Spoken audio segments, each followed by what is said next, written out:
How many letters? 5 letters. Just think about, what am I doing right now? Smile. Smile? Uh-huh. This is so easy.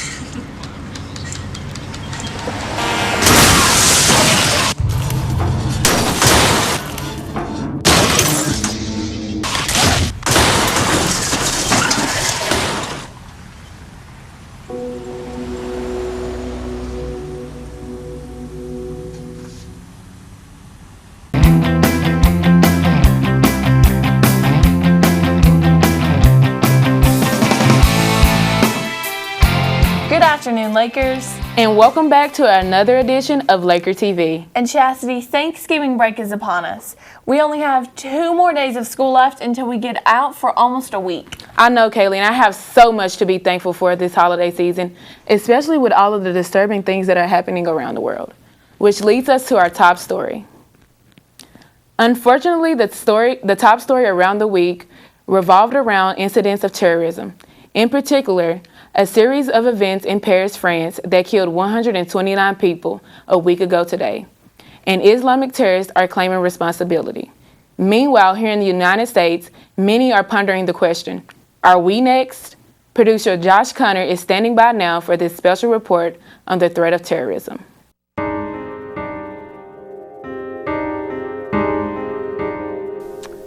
They enjoy it. They get a great deal of sadistic pleasure from inflicting the terror. You see, that's what terrorism is. It is the infliction of terror, of fear.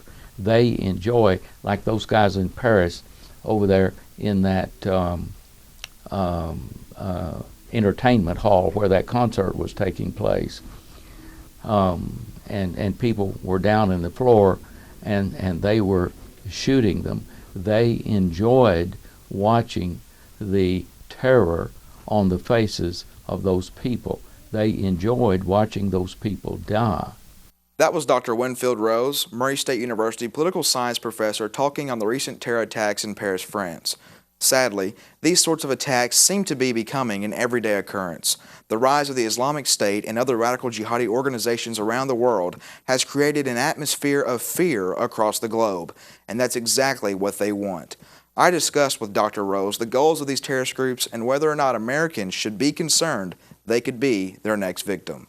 They want to impose their religion, their religious views on the entire world by force.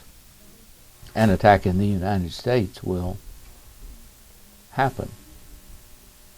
They have indicated that they would like to hit Washington, D.C. I think that's quite likely. Shortly after claiming responsibility for the devastation in Paris, ISIS released this video clearly stating the United States is among their next targets. As we struck France in the center of its abode in Paris, they say, then we swear that we will strike America at its center in Washington. We wouldn't have thought this possible, that someone could be more brutal and more ruthless than Al-Qaeda, but apparently they are more ruthless and brutal than Al-Qaeda.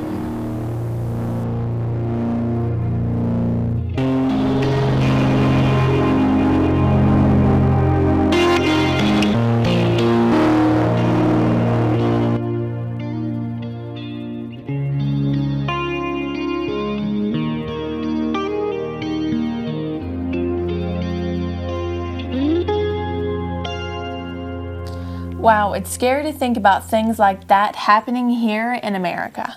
Yeah, it makes you wonder just what kind of challenges our generation will have to face in the coming years. Our thanks to Josh Connor for taking a look at this issue. We like to find out how you feel about all of this, and we're inviting you to participate in our Laker TV online survey. We're asking you to give us your response to the question, how much do you worry about potential terrorism attacks in America? Just go to our website at CallowayLive.com and look for the survey question on the landing page. Back in August, the U.S. Today newspaper published a story called Student Loan Debt, America's Next Big Crisis. As the cost of attending college continues to rise, many students are leaving school with so much debt that they are putting off things like marriage or buying that first home. And that leaves many young people our age wondering if the expense of college is really worth it. Today on Laker TV, a Murray State University student shares her experience with this costly issue. Katie Underwood, an MSU senior and a CCHS alumni, has been taking MSU classes since she was a senior in high school. She says that student loan debt impacts every aspect of her daily life. Well, I'm recently engaged, so I have to think about the cost of a wedding, but also take into account the loan debt that I already have and have to pay off. Statistics say that there's approximately $864 billion in outstanding federal student loan debt, and student loans are the most common form of increasing debt among 18 to 24-year-olds. The average debt for college students graduating this year is a little over $35,000. With this in mind, I asked Katie if the thought of student loan debt affected her career path. I had to be conscious about the career path that I chose because I have to support my future family, but I'll also have to be paying off my student loan debt at the same time. Katie also said that college is worth the money, and without it, she wouldn't be able to get a degree in the field that she loves. And when we asked her to give advice to this year's graduating class, her response was short and simple. Since we live in a town with a university, there's a lot of opportunities that you can take advantage of as a high school student. There is the dual enrollment and Racer Academy. When I was a senior, I took 12 hours of college credit while also finishing up my senior year. That took like my comm class and my first education classes and a lot of different stuff I could do and gain college credit while also saving money by not paying the full price as it would have been as a freshman in college. Scholarships are one way to reduce the need to borrow money for college tuition, but they're hard to come by for most people. So that leaves a lot of us high school students looking for other alternatives, which brings us to the question, have you thought about using military service to pay for your education? I talk to a lot of people and they say, hey, well, I already know I'm going to college, or I already know I'm going into the workforce. But there's nothing wrong with filling up your plate with something else that's positive as well. Another paycheck, more tuition assistance, more college money, more job training. Sergeant First Class Larry Williams is a recruiter for the U.S. Army Reserve. He works out of the Paris, Tennessee Army Recruiting Center. I was a sophomore in high school, and I was looking around at my future and kind of what I wanted to do with myself. And I ended up talking to a recruiter, and he just told me the basics about the Army and the Army Reserve. So at the time I wanted to go to college right out of high school, so I joined the Army Reserve, which is the Army's part-time program. It allows you to serve in the military, but it also allows you to either work full-time or go to school full-time, which to me, since I wanted to go to college full-time, the Reserves was the right fit because it allowed me to serve my country.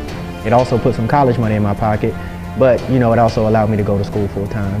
If you're considering funding your college education by joining the military, there are two options. Some recruits serve a few years and then start college. Others go straight to college right out of high school by participating in the Reserve Officer Training. So say for instance, you have students at Murray State University.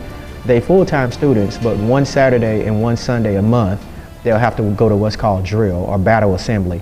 Sergeant Williams admits that the military is not for everyone, but he says, don't be quick to rule it out. The military will always be funded, there will always be training, and you can always translate that into a healthy resume, because right now patriotism is still at an all-time high. You still see people shaking the hands of soldiers, and that could bode well for you or anybody else that decided to join the reserves, because it's even legislation now that's going through to hire a veteran. Disney World has jumped all over to hire a veteran. Same thing with other companies, and it's going to continue to grow because a lot of people are looking at veterans as people that's already trained and they already team players.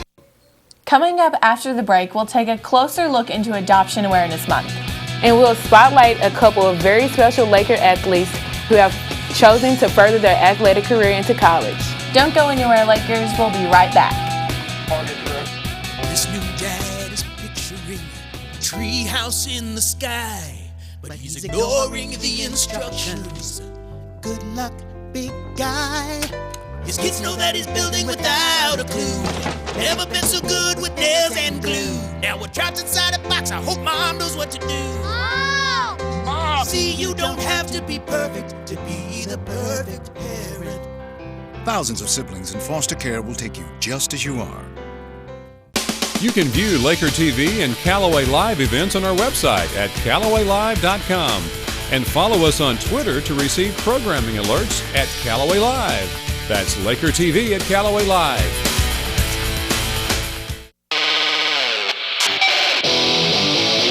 You're watching Laker TV with Kaylee Anderson and Chastity Ross. November is Adoption Awareness Month, and a lot of families in our community are affected by adoption. One family in particular, the Shornack family, is right here in this school, and they're living proof that parenthood requires love, not DNA. November is a month for adoption awareness. About 135,000 children were adopted in 2008. We spoke with Abby Shornack to see how adoption affects a person's life. You get a family. You didn't have before, at least. You have family still, but. What kind of advice can you give someone in the adoption process right now? Don't get adopted just because it comes with benefits, because you have to deal with them for the rest of your life. You can't just get adopted and expect them to go away. When you got adopted, was it hard leaving your friends and family behind? Yeah, because some of them even showed up at the courthouse to watch. So you had to watch them, cry and everything, and then you got to see your new family be all happy, and it's just kind of bittersweet. You're like, oh, great. Thank you for telling us your story, Abby. For Laker TV, I'm Cody Derricks. Two very special Laker athletes here at CCHS will be furthering their athletic career at the collegiate level. And now this week's Actor of the Week.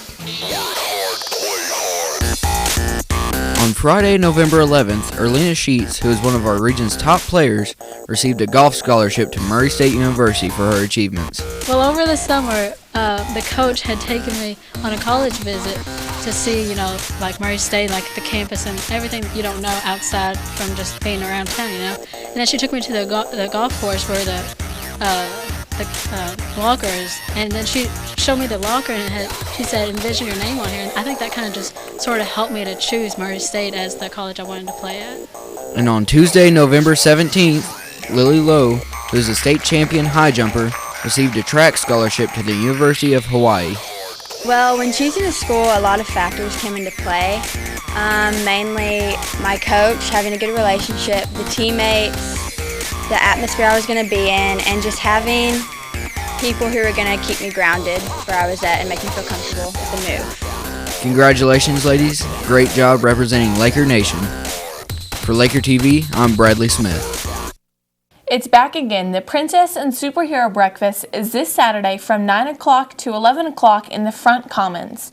Here's a photo from last year's event that gives you an idea of what this event is all about.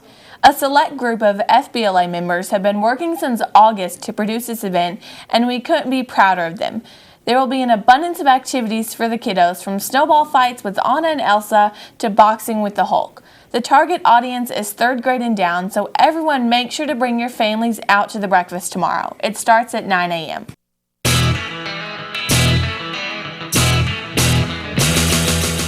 Do you have any special Thanksgiving traditions? Just with family, with family, enjoying my son. We go visit family and go eat with different families.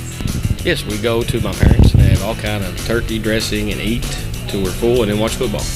Just getting together with my family and eating turkey and stuff. That's it. My family, we always like to set out a really big wreath out on our doors. That way we can make sure that we have plenty of people that drive by that can see our wreath and our Thanksgiving traditions. Family time for sure. Parade and good food. We always set up a Christmas tree the day after Thanksgiving. The food and spending time with my family. Since I got here, I started using the traditions that the Americans use. Yeah, we do, and apparently some people tell me that it's rather weird. But actually, in our family, what we do, we actually, for noodles, we have homemade noodles, mashed potatoes, But not only do we have homemade noodles and potatoes, we'll put the noodles on top of the potatoes and then just eat it as one dish. So noodles and mashed potatoes. Try it. That's interesting. All right. Thanksgiving is my favorite holiday of all of them. If you haven't had Aunt Shirley's turkey and dressing, you haven't lived. Yes, my family and I, we have a special tradition that's associated with our meal, and it's called oyster dressing. Shopping in Alabama. Wait, hold on. Eating. Eating. Enjoy your Thanksgiving break next week. We'll see you in 2 weeks on December 4th. Can you believe it? I said December. I know, it's crazy to think that my senior year is already halfway over. We'll see you in a couple of weeks. And as always, go Lakers!